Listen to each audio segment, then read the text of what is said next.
ना कोई हिंदू, ना कोई मुसलमान। पंजाब में एक शहर है जिसका नाम है सुल्तानपुर लोधी। 500 वर्ष पहले यहाँ एक नवाब का शासन था जिसका नाम था दौलत खान लोधी। गुरु नानक के बहनोई जयराम जी इस नवाब के पास नौकरी करते थे। कुछ दिनों के लिए नानक जी को उन्होंने अपने पास बुला लिया। जब नानक जी सुल्तानपुर पहुँचे तो जयराम जी उन्हें नवाब से मिलाने के लिए ले गए। नवाब ने उन्हें देखा तो देखता ही रह गया। उनका भोला भाला चेहरा, कुछ पाने को व्याकुल आँखें, कुछ बोलते से होठ, मस्तक पर चमकता हुआ तेज, यह सब देखकर नवाब बहुत प्रभावित हुआ। वह नानक जी से बोला, आप मेरे पास काम करना पसंद करेंगे? हाँ, यदि काम मेरी पसंद का होगा तो करूँगा, उन्होंने कहा। कैसा काम आपको पसंद होगा? नवाब ने पूछा। जिससे बहुत से लोगों का भला हो, नाना जी का उत्तर था। नवाब ने कुछ देर सोचा, फिर बोला, आप हमारे मोदी खाने का काम संभालिए। यहाँ से अनाज बांटा जाता है, आप यह काम अच्छी तरह कर लेंगे? नानक जी ने यह काम करना स्वीकार कर लिया। वे अपने काम को बहुत अच्छी तरह से करते थे, परंतु जो रसद उन्हें अपने लिए मिलती थी उसे वे ज़रूरतमंदों में बांट देते थे। एक बार नानक जी किसी को रसद तोल कर रहे थे। अपने तराजू से वे 12 बार तोल चुके। जब 13वीं बार तोलने लगे तो मुख से निकला 13। 13 का एक मतलब है तेरा और दूसरा मतलब है तुम्हारा, अर्थात परमात्मा का। बस नानक जी की रट 13 पर ही लग गई। 13 13 कहकर उन्होंने न जाने कितनी रसद उसे तोल दी। लोगों ने नवाब से शिकायत की कि नानक जी तो मोदी खाने को लुटाए दे रहे हैं, पर जब जांच पड़ताल की गई तो रसद पूरी निकली। नानक जी पास में ही बहती हुई बई नदी पर स्नान करने जाया करते थे। एक दिन वे स्नान करने के लिए गए और 3 दिन तक वापस नहीं आए। घर में सभी को बहुत चिंता हुई। लोगों ने सोचा शायद नानक जी नदी में डूब गए हैं, पर उनकी बहन नानकी कहती थी, मुझे विश्वास है मेरा भाई जीवित है। उसे तो अभी संसार में बहुत बड़े काम करने हैं। भूली भटकी जनता को सही रास्ता दिखाना है। वह भला कैसे डूब सकता है? 3 दिन बाद नानक जी एकाएक प्रकट हो गए। लोगों में खुशी की लहर दौड़ गई। इन 3 दिनों में नानक जी समाधि में लीन रहे थे। उसी समाधि में उन्हें परमात्मा का प्रकाश अनुभव हुआ था। लोगों ने बड़े आश्चर्य से देखा कि उनका रूप रंग पूरी तरह से बदला हुआ है। उनका मुखमंडल प्रकाश से चमक रहा है। उनकी आंखों से अद्भुत ज्योति फूट रही है। उनके मुख से लगातार निकल रहा है, ना कोई हिंदू, ना कोई मुसलमान। उनकी इस बात से सभी लोग उन्हें भौचक्के होकर देखने लगे।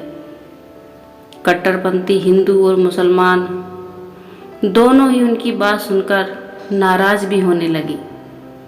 उन्होंने सोचा हिंदू हिंदू है और मुसलमान मुसलमान है। नानक जी ये क्या कह रहे हैं कि ना कोई हिंदू है और न कोई मुसलमान। शहर के काजी ने नवाब दौलत खान से उनकी शिकायत की। नवाब ने उनसे पूछा, ये आपको क्या हो गया है? आप कहते हैं कि ना कोई हिंदू है ना कोई मुसलमान है, इसका मतलब क्या है? नानक जी ने कहा, मैं इंसान और इंसान में कोई भेद नहीं मानता। परमेश्वर के दरबार में मनुष्य की पहचान उसके अच्छे गुणों के कारण होती है, न कि हिंदू या मुसलमान होने के कारण। नवाब के पास ही शहर का काजी बैठा हुआ था। उसने कहा, क्या आप यह जानते हैं कि एक मुसलमान को खुदा की दरगाह में सिर्फ इसलिए जगह मिल पाती है क्योंकि वह मुसलमान है? नानक जी ने कहा, मैं ये नहीं मानता कि किसी को केवल मुसलमान होने के कारण ही खुदा की दरगाह में जगह मिल सकती है। अपने आप को मुसलमान कहने वाले ऐसे कितने हैं जो सच्चे मुसलमान हैं। सच्चा मुसलमान अपने संतों द्वारा बताए धर्म का पालन करता है। वह गरीबों की मदद करता है, रब की रजा में खुश रहता है, सभी जीवों पर रहम करता है। ऐसा व्यक्ति ही मुसलमान कहलाने का अधिकारी है। उन्होंने फिर कहा, दूसरों पर दया का भाव ही ऐसे मुसलमान की मस्जिद है। धीरज ही उसका मुसल्ला है जिस पर बैठकर वह नमाज पढ़ता है। ईमानदारी की कमाई ही उसकी कुरान है। बुरे कर्मों के प्रति लज्जा अनुभव करना ही उसकी सुन्नत है। सील ही उसका रोजा है। उसके अच्छे कर्म ही काबा है और सच्चाई ही उसका पीर है। काजी ने पूछा, 5 वक्त की नमाज के बारे में आप क्या कहते हैं? गुरु नानक जी ने कहा, एक सच्चे मुसलमान की पहली नमाज उसकी सच्चाई है। ईमानदारी की कमाई उसकी दूसरी नमाज है। खुदा की बंदगी तीसरी नमाज है। मन को पवित्र रखना उसकी चौथी नमाज है और सारे संसार का भला चाहना उसकी 5वीं नमाज है। हे काजी, जो ऐसी नमाज पढ़ता है वही सच्चा मुसलमान है। उनकी बात सुनकर काजी बहुत सोच में पड़ गया।